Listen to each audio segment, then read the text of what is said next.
Bonjour, nous sommes dans Mardi Miracle. Soyez les bienvenus. Vous pouvez tous entrer et nous allons voir ensemble le sujet de notre réunion de ce jour intitulé La foi authentique. Bonjour Flore, bonjour Flore, bonjour Mousse, bonjour. Soyez tous bénis. Que Dieu vous garde bien. Bonjour Joseph, j'espère que tu vas bien. Salut Inès. Ah, mais ça me fait plaisir, ça fait un bail vraiment. Je suis très content de te voir Inès aujourd'hui. Sois vraiment béni. C'était ce matin ou hier, je crois, je regardais une publication, un post sur ta page. Et donc, j'avais pensé à toi et puis je te vois aujourd'hui. Sois bénie, Inès. Bonjour, ma très chère Cataline. Que le Seigneur te fasse du bien encore aujourd'hui. Bonjour, Papy. Bonjour, tout le monde. Et entrons maintenant dans notre sujet du jour. Le Saint-Esprit m'a mis à cœur de voir aujourd'hui la foi, parce que la foi pose problème à bon nombre, que ce soit au niveau des prédicateurs ou bien des brebis. Vraiment, il y a du mal avec ça. Et puis, pour preuve, les résultats au niveau des enfants de Dieu ne sont pas à la hauteur de ce que Dieu attend. Et donc, nous sommes très, très en retard. Et le Père n'est pas satisfait parce que lui, il est le créateur. Il a mis en nous des âmes de créateurs aussi pour faire beaucoup de choses, pour assujettir la terre, la dominer, la remplir et réussir à faire un certain nombre de choses. Et puis, mais poursuivre sur la lancée des ancêtres, les Moïse et tout. Et puis, notre modèle, Jésus-Christ. Mais nous n'arrivons pas à suivre la route, à poursuivre les œuvres pour lesquelles chacun de nous a été envoyé ici sur terre. Pour ce faire, donc, on va aller passer un moment dans la foi pour qu'on puisse ensemble voir un peu de quoi il s'agit. Est-ce que lorsque Dieu parle de foi, est-ce qu'il parle de la même chose que ce que l'on entend dans les bouches de quiconque, des incroyants, des croyants, des serviteurs, des ouailles? Donc, on ne sait plus trop. Tout le monde en parle à tort et à travers, et puis on est un peu perdu. Donc, on va aller voir ensemble ce qu'il en est de la foi biblique, la foi que j'ai intitulée donc authentique. Venez avec moi dans Hébreux chapitre 11, verset 1. Bon, c'est un verset que je pense même ceux qui n'ont jamais ouvert une Bible connaissent normalement. Il est dit, Hébreux chapitre 11, verset 1, or, donc lorsque une phrase commence déjà par une conjonction de coordination, on doit s'arrêter et se poser la question, mais pourquoi est-ce que Dieu vient mettre un bémol là dès le départ, avant même de dire quelque chose, il attire déjà notre attention. Et cette conjonction de coordination, or, veut dire quoi? Ça veut dire que il y a des gens qui pensent que c'est comme ceci, mais en réalité, c'est comme cela. Or, la foi est une ferme assurance des choses qu'on espère, une démonstration de celles qu'on ne voit pas. Alors, je préfère l'annoncer déjà que nous ne pourrons pas aujourd'hui finir de puiser dans ce verset, cette parole de Dieu, toutes les richesses et les vitamines spirituelles, toute la dynamique qu'il y a là-dedans. On ne pourra pas l'extraire en totalité aujourd'hui, mais on va aller introduire le sujet Et on verra bien jusqu'où le Saint-Esprit nous permettra d'arriver pour aujourd'hui. Et prochainement, Dieu voulant, on poursuivra. La foi est une ferme assurance des choses qu'on espère, une démonstration de celles qu'on ne voit pas.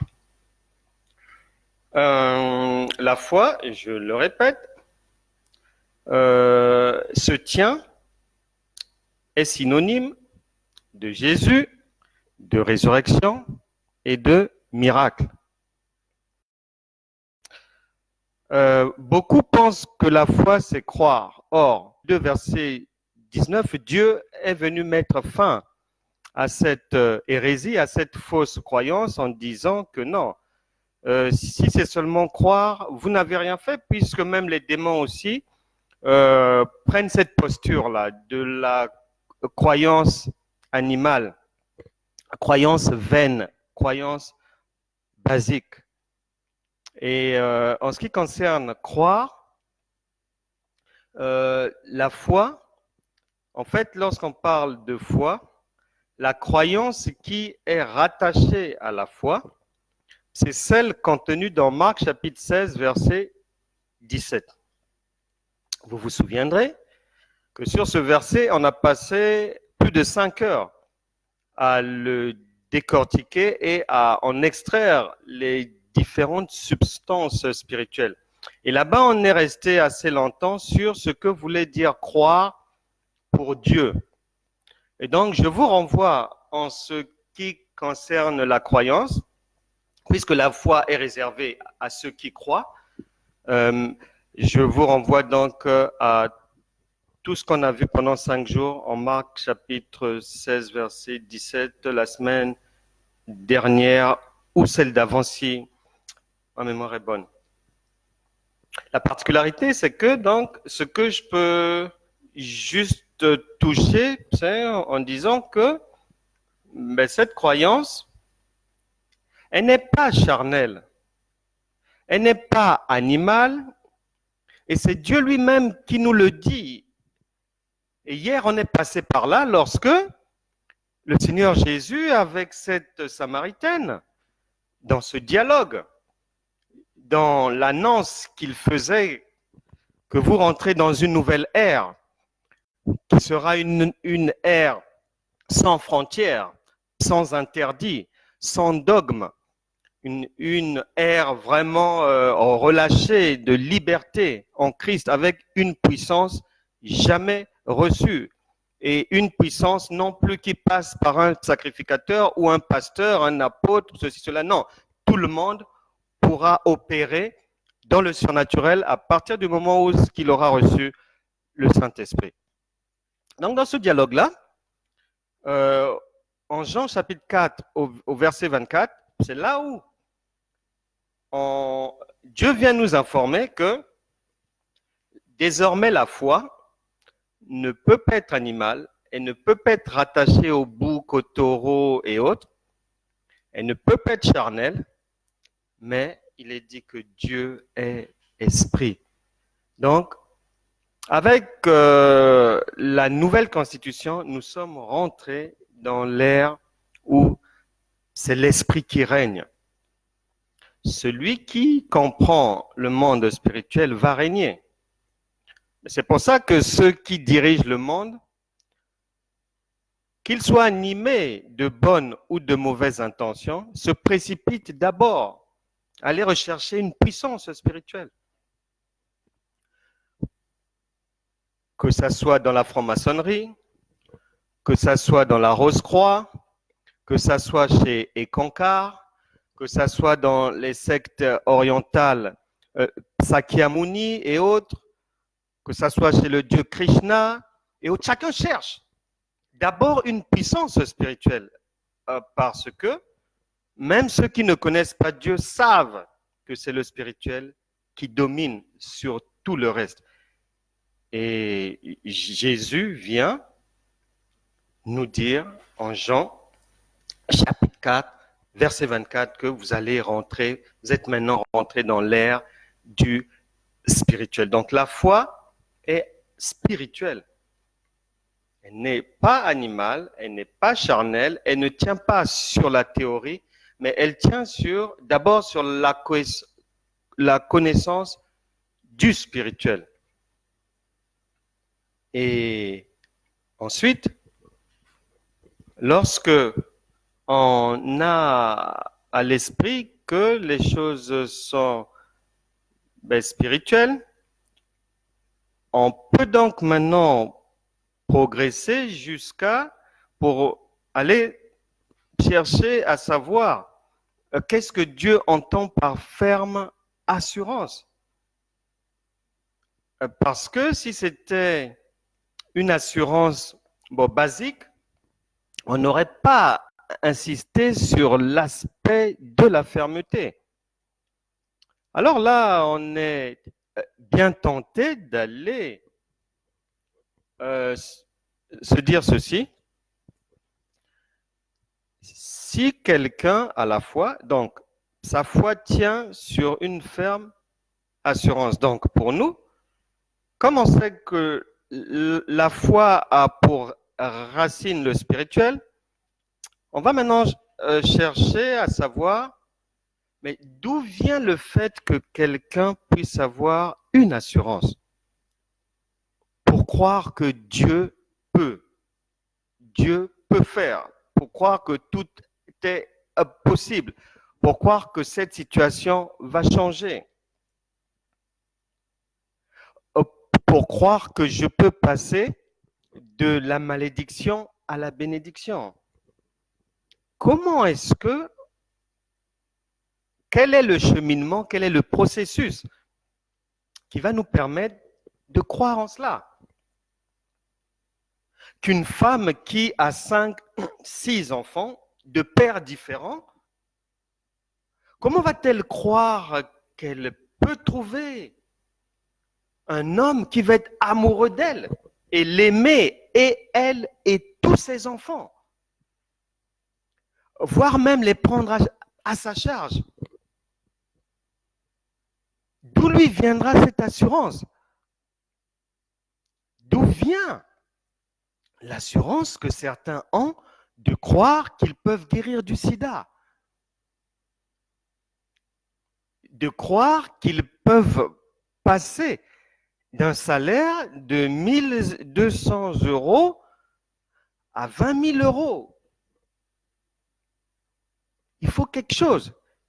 Nous allons aller voir quelle est l'origine de cette assurance ferme dont Dieu fait état ici. Et la meilleure manière de le faire, c'est d'aller vérifier ce que Dieu a fait avec des exemples que lui-même nous a produits, des biographies de gens qui ont marché avec lui, qu'il a honorés et qui lui ont été agréables. On va les vérifier d'où leur était venue cette assurance. Alors, la première chose, lorsqu'on va méditer la parole de Dieu, on va se rendre compte que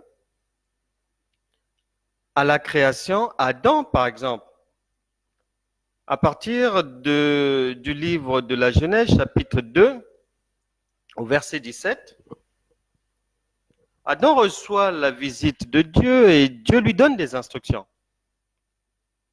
Il interdit ceci, il permet cela.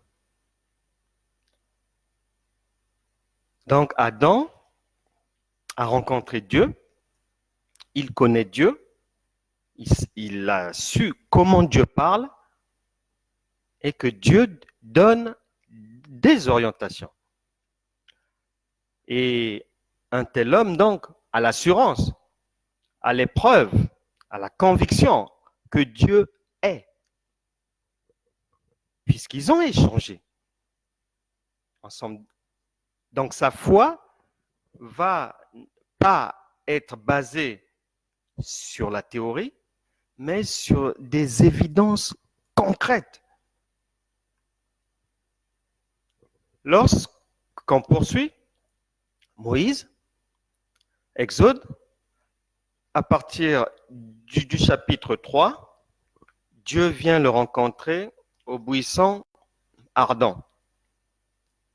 Et là, il y a un dialogue Il reçoit des instructions. Le Seigneur lui dit certaines choses. Donc, la foi de Moïse ne va pas tenir sur ce que quelqu'un lui aurait dit. Non. Sa foi va être enracinée sur un face-à-face avec Dieu. Lorsqu'on poursuit, l'étude des biographies que Dieu nous a laissées en guise d'instruction, on va se rendre compte que Abraham, à partir de Genèse 12, lui aussi a un face-à-face avec Dieu. C'est son rendez-vous avec son Dieu qui lui dit « Va-t'en de ton pays ». Il lui donne des instructions, des choses à faire, des choses à ne pas faire. C'est de là où va naître son assurance, l'assurance de sa foi. Isaac, à partir du verset 26 du livre de la Genèse, il reçoit des instructions aussi du Seigneur lorsqu'il se rencontre. L'Éternel se révèle à lui et lui dit « Ne descends pas en Égypte, demeure dans le pays que je te dirai. » Ensuite, Genèse 28, verset 12, c'est la rencontre de Dieu et Jacob, avec cette vision de l'échelle. Et là où Dieu lui dit, je suis l'Éternel, le Dieu d'Abraham, ton père, et le Dieu d'Isaac. Et la terre sur laquelle tu es couché, je te la donne à toi et à ta postérité. Et on peut poursuivre la liste comme ça. Elle est longue, elle est vaste. Joseph, à partir de Genèse 37, verset 5, Dieu lui apparaît et lui parle à travers le premier songe. Et on peut poursuivre comme ça. Il y a toujours eu une rencontre entre l'homme pour que la foi puisse germer. S'il n'y a pas cette rencontre, c'est impossible que la foi soit celle rattachée à Hébreux chapitre 11, la vraie foi, la foi biblique, dont ceux qui ont marché par rapport à ce canevas de la foi sont appelés par Dieu lui-même les héros de la foi. Donc, quelle est ta rencontre avec Dieu? Elle a eu lieu où? En quelle année? Sur quoi se base ta foi? Est-ce que c'est sur le blabla d'un pasteur, d'un prophète, d'un prédicateur, d'une prédicatrice, d'une prophétesse? De qui? Parce que ça, le Seigneur lui-même a dit que c'est pour nous servir d'instruction. Il a dit à Moïse, fais selon le modèle que je t'ai montré. Alors, toi, qu'est-ce que le Seigneur t'a montré? Qu'est-ce qu'il t'a dit? Et si tu n'es pas passé par là, ce n'est pas une foi authentique et biblique qui t'anime. Gédéon a eu sa rencontre aussi avec Dieu. David a eu sa rencontre avec Dieu. Au point même que lorsque David s'est présenté pour en finir avec Goliath, ses frères de sang, ses frères de patrie, l'ont pris pour un orgueilleux, disant qu'il voulait se faire voir, il n'était pas qualifié, il allait se faire tuer. Mais David dira que non. J'ai rencontré Dieu et Dieu m'a formé pour ça. Lorsque je courais derrière les brebis de mon père, quand je les gardais, et Dieu m'a entraîné face aux lions, aux ours. Vous n'étiez pas là, Mais j'étais seul avec Dieu dans cette fente. Et en ce qui vous concerne, est-ce que Dieu vous a formé? Où? Quand? Comment? Parce que les autres ont eu leur rencontre et leur formation. Gédéon, David, Salomon, Josué, Samuel. Et lorsqu'on arrive à Esdras, dès le chapitre 1, même le roi Cyrus a eu sa rencontre avec Dieu. Et il est dit que l'Éternel réveilla son esprit. Ils ont eu leur rencontre. Et Esdras lui-même, la Bible déclare dans son livre, chapitre 7, verset 6, que la main de l'Éternel était sur lui. Donc il se connaissait déjà. Dieu s'était déjà révélé à lui. Et c'est sur cette rencontre-là qu'était ancrée sa foi, bétonnée sa foi. Cyrus, le roi, pareil. Et Néhémie chapitre 1, à partir du verset 5, lorsque Néhémie adresse sa prière à l'Éternel, en méditant dans ce secteur, les Écritures, on se rend compte que au moment où Néhémie adresse sa prière à Dieu, il a déjà rencontré le Seigneur pour être à même capable d'adresser une telle prière puissante, bien structurée, argumentée. Il connaissait son Dieu. Et quelqu'un me demandera, oui, mais on est de maintenant on est sous le nouveau régime. Et qu'en est-il de notre Seigneur et Sauveur Jésus-Christ? Mais cela nous est dit en Matthieu, chapitre 3, à partir du verset 17. Puisque auparavant, Jésus est confronté à son cousin Jean-Baptiste. Son cousin lui dit non, tu es plus grand que moi, je ne peux pas te baptiser. Le Seigneur répond que non, c'est afin que les choses prévues puissent se faire. Tu dois me baptiser. Et après ce baptême, comme pour ne pas que nous ayons des prétextes, Dieu a pris le soin de venir vivre comme nous, de vivre nos réalités.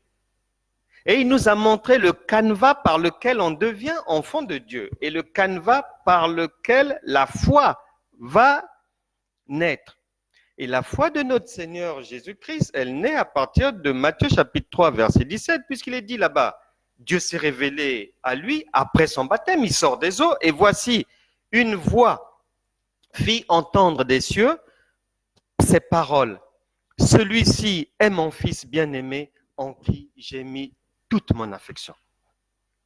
À partir de là, c'est la rencontre entre notre Seigneur et l'Éternel.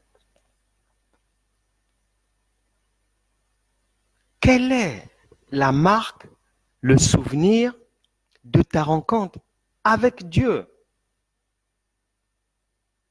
À partir duquel, en parlant du souvenir, tu vas aller te caler pour dire que j'ai la foi et être sur la même fréquence que Dieu.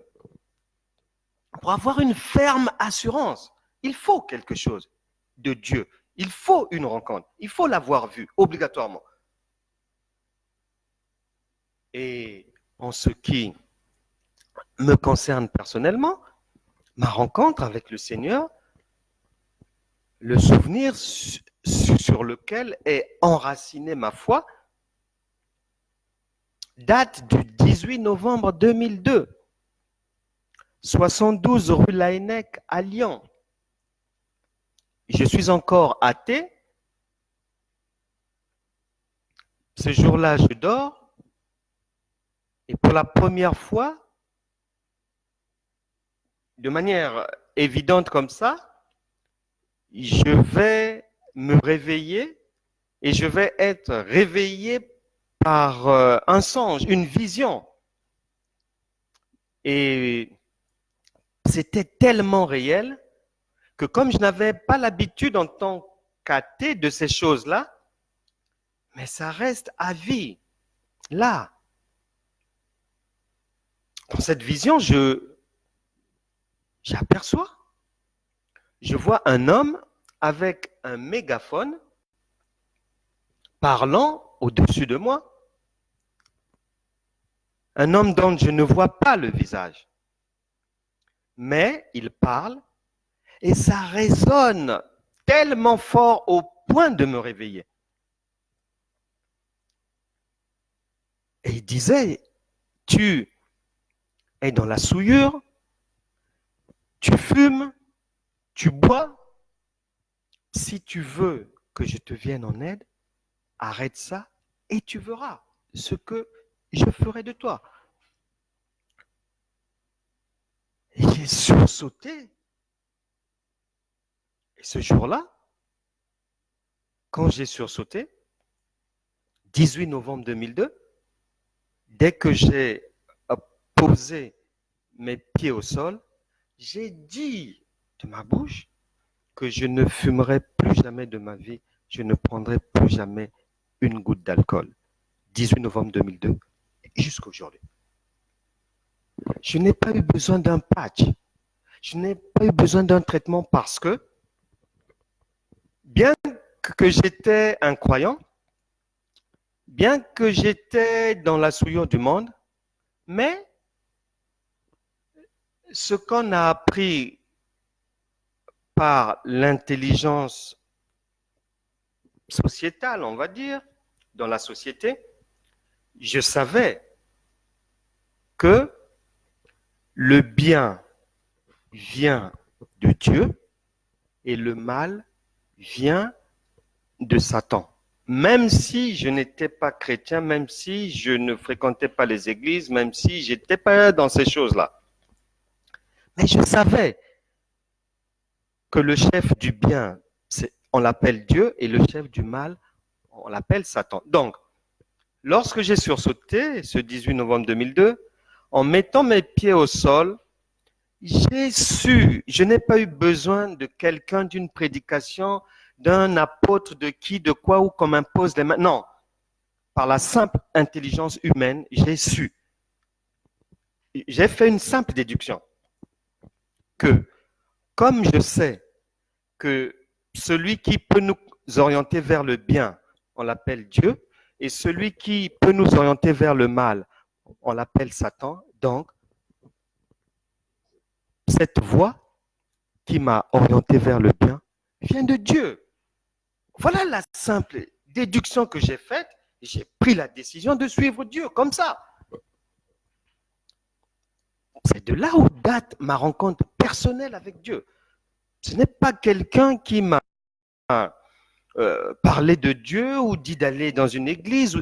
C'est une révélation de nuit de Dieu lui-même qui a forgé en moi une ferme assurance que Dieu est, Dieu existe et que Dieu est capable de toutes choses. Il s'adresse à l'homme comme il veut par divers canaux et qu'il est au-dessus de tout.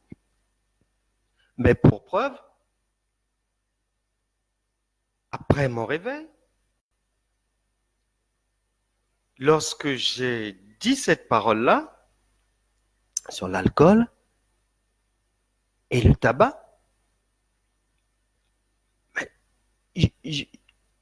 je n'ai plus eu besoin de quoi que ce soit pour arrêter ces choses-là.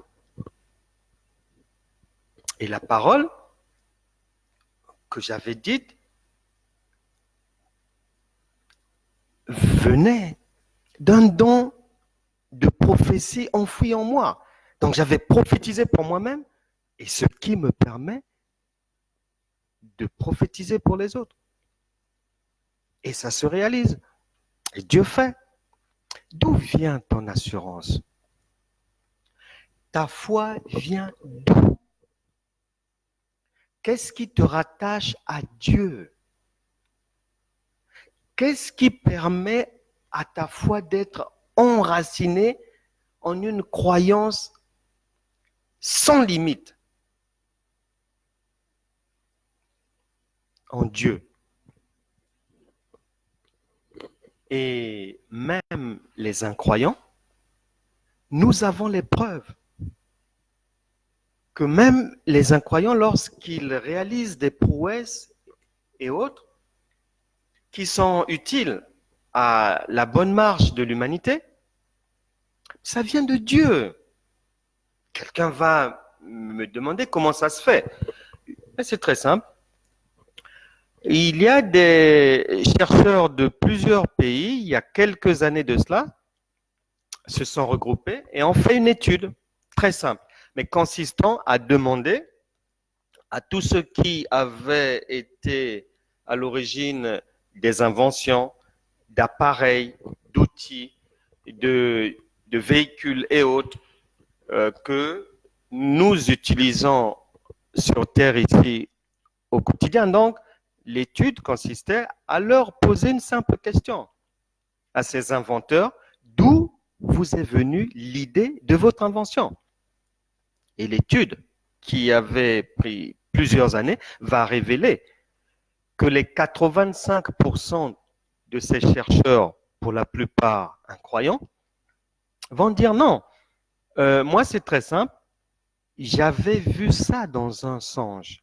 Simplement. J'ai vu ça dans un songe et j'ai mis en pratique ce que j'avais vu simplement. Et là, nous retrouvons la marque de Dieu. Parce que c'est ce qu'il fait avec ses enfants. Donc, s'il faut à ce stade de notre introduction dans la foi authentique, que l'on fasse une conclusion même provisoire, on dira que donc la foi, qui est une ferme assurance, est rattachée à une information. C'est une information. La foi est une information productive.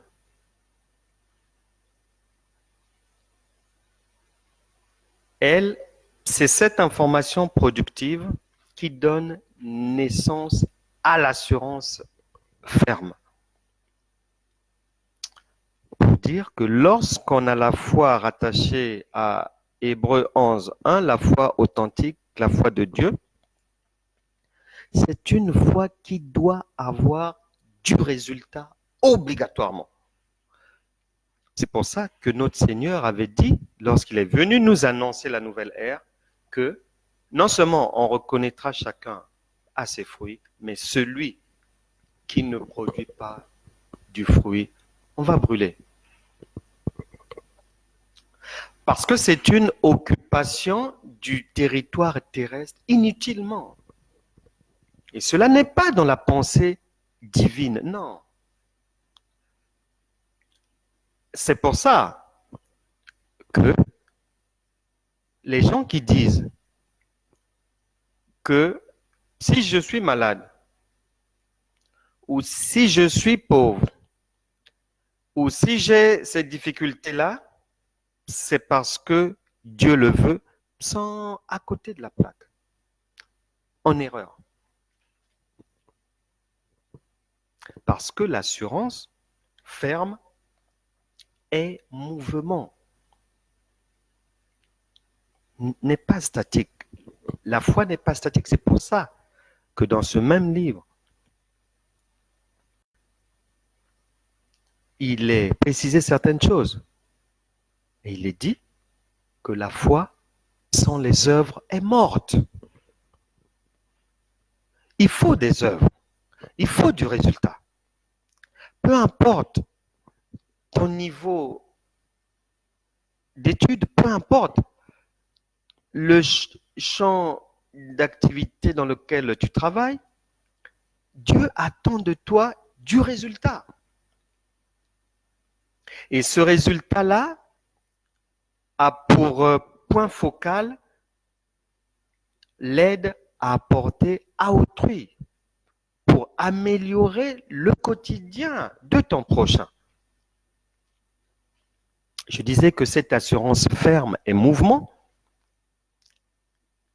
Et dans Jean chapitre 5, verset 3, la piscine de Bethesda. Là-bas, les malades, les extropiés et autres étaient là en train d'attendre en permanence le mouvement de l'eau. C'est ce mouvement dont nous sommes en train d'évoquer. Là-bas, il est mentionné le mouvement de l'eau, mais en fait, ils attendaient la foi. Pour preuve, quand la foi arrive, la foi qui est Jésus, le consommateur de notre foi, quand il arrive, donc devant ce paralytique depuis 38 ans, il y a Jésus, donc la foi est là, Jésus c'est la résurrection, Jésus c'est le miracle, Jésus c'est la nouvelle ère du surnaturel. Et le mouvement de l'eau qu'ils attendaient était un mouvement charnel. Et dans l'Église aujourd'hui, le mouvement de la piscine de Bethesda, de l'eau, on le retrouve dans plusieurs assemblées chrétiennes et dans la marche de beaucoup de chrétiens. Une marche charnelle, un mouvement charnel. Il attendait que quelqu'un vienne remuer l'eau. On n'a plus besoin de la chair. Nous sommes en esprit maintenant, c'est l'esprit qui règne par le Saint-Esprit qui est en vous. Le mouvement de la piscine de Bethesda, c'était l'Ancien Régime. Et quand Jésus arrive là, il vient mettre fin à ce mode de fonctionnement charnel où on dépend des hommes, où vous dépendez d'un pasteur, d'un apôtre, alors que par le Saint-Esprit, vous êtes libre. C'est pour ça que Jésus est surpris. Parce que la ferme assurance maintenant, qui est mouvement, c'est en esprit. C'est pour ça que le Seigneur dit non, non, non, non. Tu n'as besoin de personne. Prends ton lit, marche. Et c'est par la puissance de l'esprit, par la puissance de la parole prophétique, que le Seigneur a mis fin à 38 années de pénitence. Ne restez pas dans l'ignorance. Ayez conscience que nous sommes dans le règne de l'esprit maintenant. Ça se passe différemment. Vous n'avez plus à être dans la coutume. La foi n'est pas coutume. La foi n'est pas tradition. La foi n'est pas habitude. La foi est ferme assurance, un mouvement qui aujourd'hui fonctionne comme ça. Demain, c'est comme ça. Après-demain, c'est comme ça. Par l'esprit, capable de faire plusieurs choses différemment.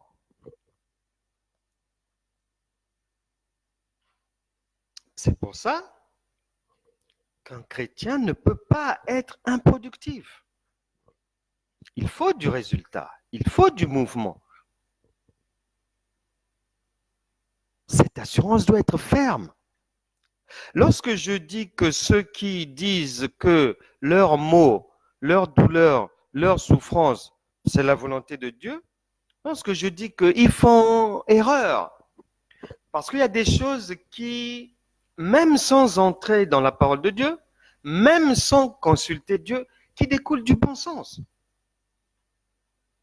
Lorsque vous avez un véhicule qui est assuré, où votre habitation est assurée, en cas d'incendie.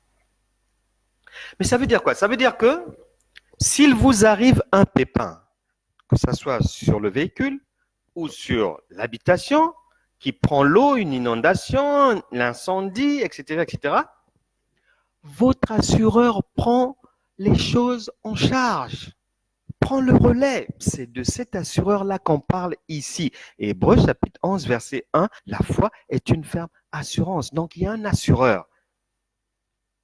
Et tu ne peux pas dire que la douleur dans laquelle tu te trouves, c'est la volonté de Dieu et que c'est son souhait pour ta vie, que tu y demeures éternellement. Non.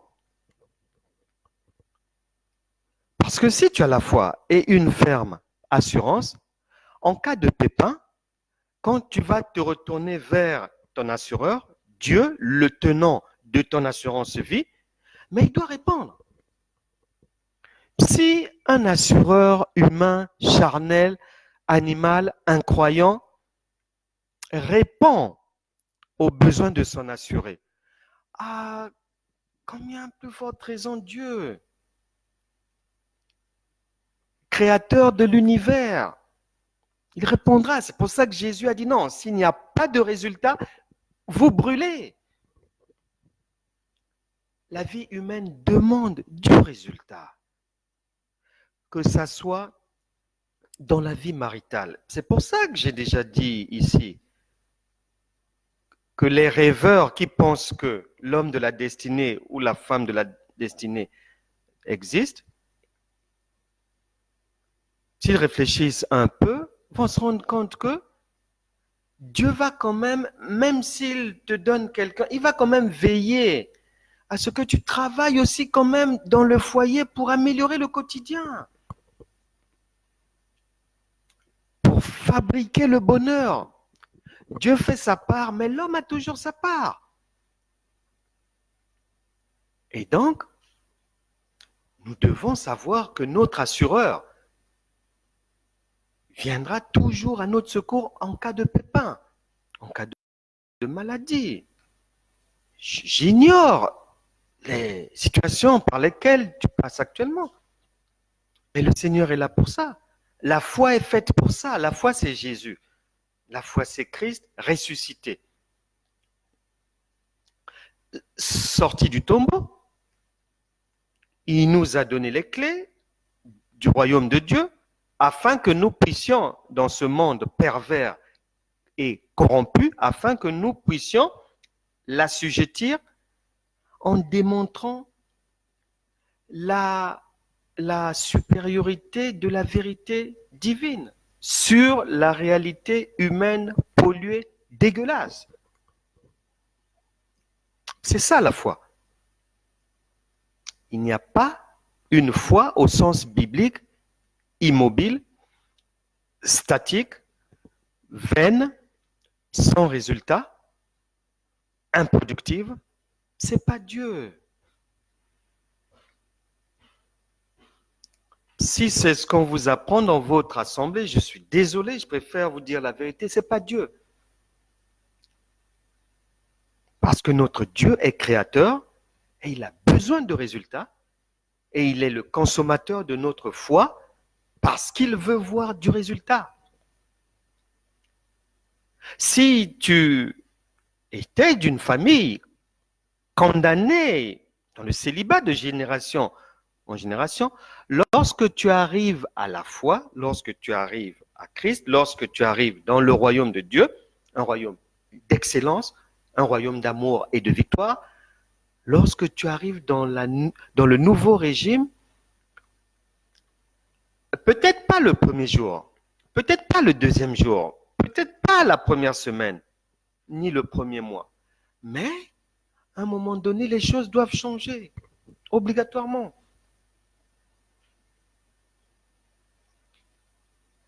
C'est pour ça que lorsque nous sommes dans le besoin, que ce soit d'une délivrance, d'une guérison, un besoin financier, peu importe le besoin, peu importe la complication de la situation, le Saint-Esprit qui est en vous est là pour vous sortir de la mauvaise situation. Et pour finir, une fois que on sait maintenant que la ferme assurance tient sur quelque chose de tangible, d'une rencontre avec Dieu, avec certaines instructions précises. Maintenant, on va mieux comprendre que veut dire des choses qu'on espère. Quelles sont ces choses-là? Contrairement à ce que les gens croient, ces choses-là, ce n'est pas que je voudrais une voiture. Je vais en prière. Seigneur, je veux une voiture, aide-moi. Tu as dit que la foi est une ferme assurance des choses qu'on espère. Blablabla, blablabla, une demande. Et que je crois. Non. Non, non, non. Ça, c'est dans l'animosité et dans la chair. Mais dans la foi authentique, la foi biblique. Dans Hébreux 11, 1, dans ce que Jésus est venu nous enseigner, nous léguer, les choses de la foi, lorsque Dieu parle des choses, il parle des choses que lui a déjà fini de faire et que tu dois venir exécuter. Il parle de ces choses-là. Éphésiens, chapitre 2. En Éphésiens, chapitre 2, il est dit ceci, verset 10. Car nous sommes, donc vous, son ouvrage, ayant été créés en Jésus-Christ. Vous êtes maintenant enfants de Dieu, vous êtes dans le royaume. Pour de bonnes œuvres que Dieu a préparées d'avance afin que nous les pratiquions. Ce n'est pas à toi d'inventer quelque chose de nouveau, non. Dieu parle des choses qu'il a déjà faites et ce qui existe dans le monde spirituel, et il te demande maintenant de venir seulement les mener à la visibilité. C'est ce que veut dire chose ici. C'est pour ça, tous les ancêtres qu'au début j'ai cités, les Gédéons et autres, suite à leur rencontre avec Dieu, ils ont reçu une feuille de route sur ce qu'ils devaient faire. Et lorsqu'on parle des choses ici, c'est la feuille de route que Dieu a eu à te remettre. Ce ne sont pas des histoires, oh Seigneur, donne-moi, j'ai vu Jérôme, je le veux pour époux, oh Dieu, touche son cœur, mais qu'il vienne me marier. Non, non, non. Non. Non. Ce sont des choses qui existent déjà, mais non visibles à l'œil nu. Que Dieu te charge maintenant, qui sont placées dans ta vie, dans toute ta vie, des choses que tu dois faire. Dieu te charge maintenant de les manifester, c'est tout. Hébreux 11.1 ne te demande pas de ramener ton charabia. Hébreux 11.1 ne te demande pas d'emmener les projets de ton cœur. Non, là, ce sont les choses qui t'appartiennent, qui sont déjà faites. Tu n'as rien à inventer. Tu demandes à Dieu et Dieu va te dire quelles sont ces choses-là que tu dois emmener à manifestation. Il y a des incompréhensions, une ignorance dans la galaxie chrétienne telle que ça ne peut pas marcher. La parole qui est l'ancêtre de Éphésiens chapitre 2 verset 10, c'est Jérémie 33, 3. Allons voir ce que ça dit. D'ailleurs, je profite, ma sœur, toi qui m'as envoyé un message en me disant que tu avais eu un songe et toute la nuit, on te faisait répéter Jérémie 33, 3, Jérémie 33, 3. Jérémie 33, 3 veut dire Éphésiens 2, 10. Donc, c'est à toi de demander à Dieu quelles sont ces choses-là qu'il veut que tu fasses. Ne prends pas ça au sens païen ou charnel qu'on rencontre dans les assemblées chrétiennes, que tu as des projets et que tu emmènes maintenant devant Dieu pour qu'il fasse. Non, non, non, non. Tu ne les verras jamais s'accomplir. Éphésiens chapitre 2, verset 10, la parole ancêtre, donc synonyme de ça, c'est Jérémie 33, 3. Invoque-moi et je te répondrai. Je t'annoncerai de grandes choses, des choses cachées que tu ne connais pas. Donc, s'il y a des choses cachées que tu ne connais pas, donc ces choses-là existent déjà, mais tu ne les connais pas. Dieu va maintenant te dire quelles sont ces choses qu'il veut que tu fasses, qui sont prévues dans ton CV spirituel, dans ton pédigré. Ce n'est pas à toi d'emmener tes désirs charnels. Non, non, non, non. Ce sont des choses, je t'annoncerai de grandes choses. Invoque-moi. Donc, tu demandes à Dieu, que veux-tu que je fasse? Je suis venu faire quoi sur terre? Quelle est ma mission? Comment je dois l'accomplir? Quelle est ma mission dans ma famille? Etc., etc. Tu poses des questions. C'est pour ça que Dieu dit, invoque-moi. Pose ce genre de questions. Et il dit, je te répondrai. Je t'annoncerai de grandes choses. Parce que les choses que Dieu a prévues que tu fasses, ce sont de grandes choses. Mais il dit, elles sont d'abord cachées, comme la manne cachée. D'abord cachées. Notre Dieu se cache toujours d'abord. Pour voir si tu n'es pas hypocrite. Pour voir, même si tu sers Dieu, si tu n'es pas cupide. Pour voir si ton impudicité est réellement terminée. Pour voir si tu as réellement l'amour du prochain. Ou si c'est un amour verbal seulement comme ça, comme les gens chantent, attirent la rigo, n'importe comment. Éphésiens chapitre 2, verset 10, ce sont des choses qui existent déjà dans le monde spirituel. Jérémie 33, 3, ce sont des choses qui existent déjà. Car si tu emmènes tes propres choses à toi et que tu demandes à Dieu de les emmener en manifestation, tu risques de quitter la marche chrétienne et à la fin, tu seras très amer. Tu auras même l'impression que Dieu t'a dupé. Mais au fond, non, c'est toi qui n'as pas compris, qui ne comprends pas le langage de Dieu. Dieu s'occupe d'abord de ce qu'il t'a demandé de faire. Et pendant que tu es en train de faire cela, lui maintenant va te prendre en charge. Et quand ce sont des choses qui ne cadrent pas avec Hébreux 11.1, le vrai sens divin d'Hébreux 11.1, mais ça donne quoi? Ça donne que ça ne marchera pas. Et c'est Dieu lui-même qui va te barrer la route. Ou bien il va laisser Satan et les démons bien te corriger. On peut se souvenir,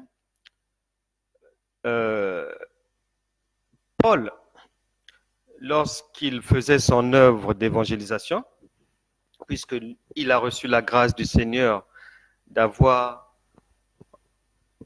en exercice tous les ministères, il a été docteur, apôtre, pasteur, évangéliste et prophète. Lorsqu'il persévérait en tant qu'évangéliste, la Bible nous dit que Paul nous a rendu le témoignage qu'une fois, il devait aller évangéliser quelque part avec ses amis. Vous lirez ça dans le livre des Actes des Apôtres.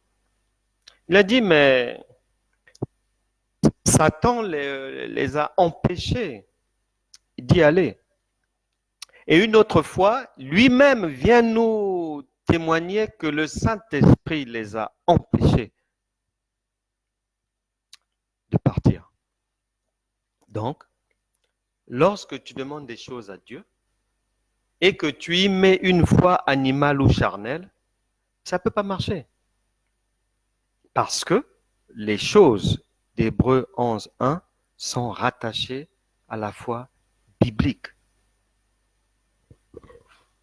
Et pour aller plus loin, vers la fin, allons dans Jérémie 29.11.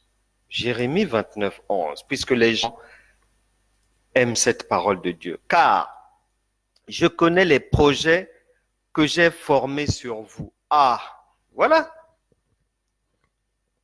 Dieu ne te demande pas d'emmener les désirs de ton cœur d'abord. Il dit, quand tu vas venir à lui, il a déjà des projets sur toi. Ce sont des choses qui existent déjà et il va te demander de les emmener à manifestation. Mais pour les emmener à manifestation, il te faut la foi. Il te faut être à même d'entendre Dieu, de marcher selon le canevas tracé par Dieu, de lui être agréable, d'aimer son prochain, de quitter le règne animal, de quitter le règne charnel et d'avoir une chrétienté biblique. Hébreux 11, verset 6. Or, il n'y a personne qui peut prétendre avoir la foi au sens biblique, au sens de Dieu. S'il n'est agréable à Dieu, ça ne marchera pas. Jérémie 29, 11, car je connais les projets que j'ai formés sur vous. Donc, quand tu viens prier là, Dieu a déjà des choses pour toi. Donc, ce que tu vas venir rabâcher là, ça n'a aucun sens. Et ça ne peut pas enlever les projets qui sont déjà sur ta tête, qui existent déjà, divins.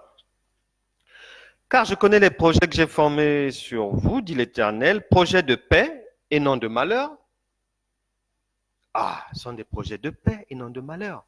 Donc, quelqu'un ne peut pas dire que la misère dans laquelle il se trouve, c'est la volonté de Dieu. Non. Soit l'homme est menteur, ou soit Dieu dit la vérité, ou bien soit c'est l'homme qui dit la vérité et Dieu est menteur. Or, non. Nombre 23, 19, Dieu ne peut jamais mentir.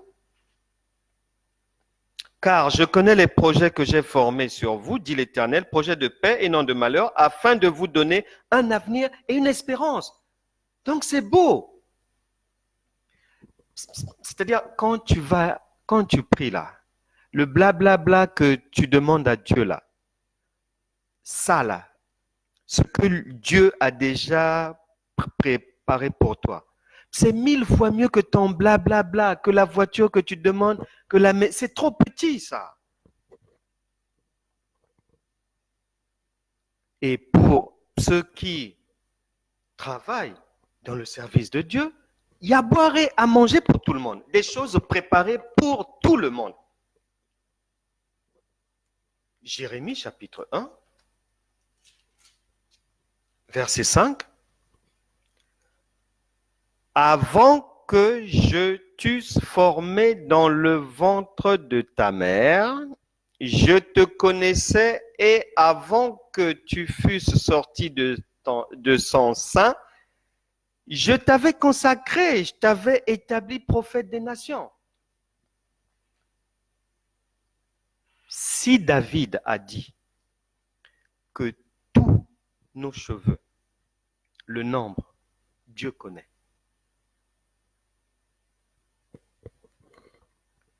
Tout ce que nous venons de voir là, sur les choses là, sont rattachés à Matthieu chapitre 6, verset 33. Cherchez. Hébreux 11, 1 est collé à Matthieu chapitre 6, verset 33.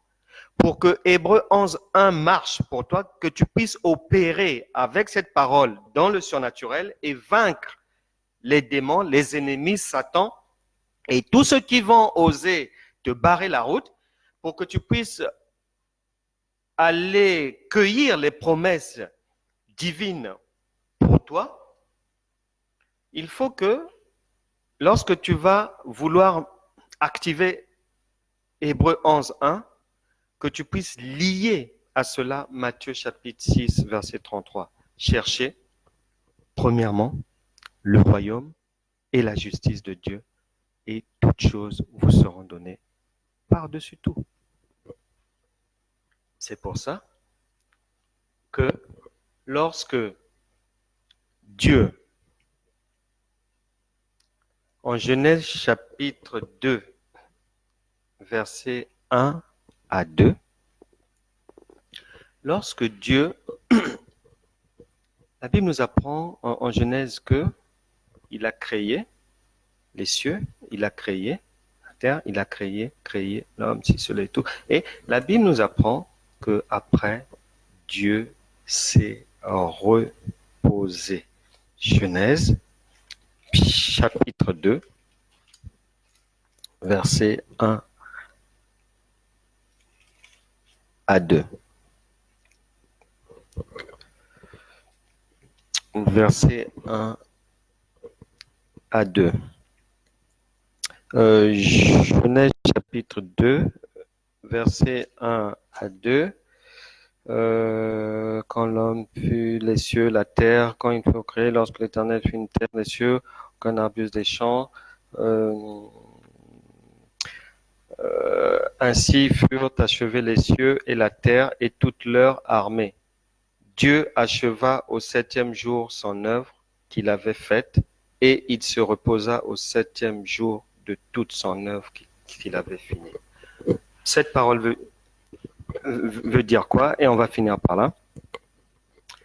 Ça veut dire que de la même manière que Dieu a fini de créer et il s'est reposé, de la même manière, il a déjà créé toute ta vie, tout ce que tu dois accomplir, les raisons pour lesquelles tu es venu à l'existence. Il a déjà tout créé, tout. Donc, ce qu'il veut de toi, c'est que tu lui demandes, qu'est-ce qu'il y a dans ta feuille de route?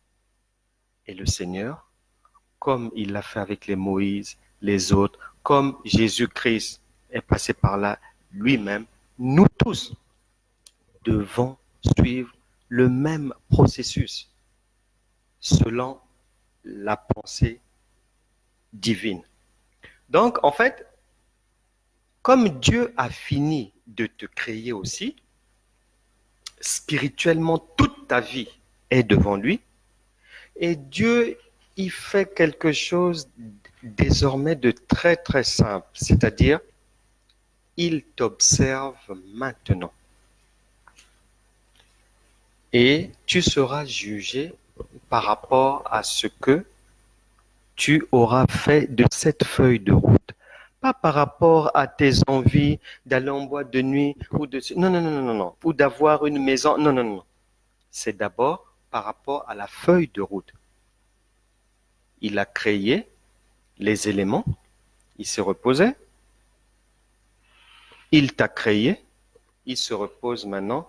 Mais pas totalement parce que il te regarde maintenant.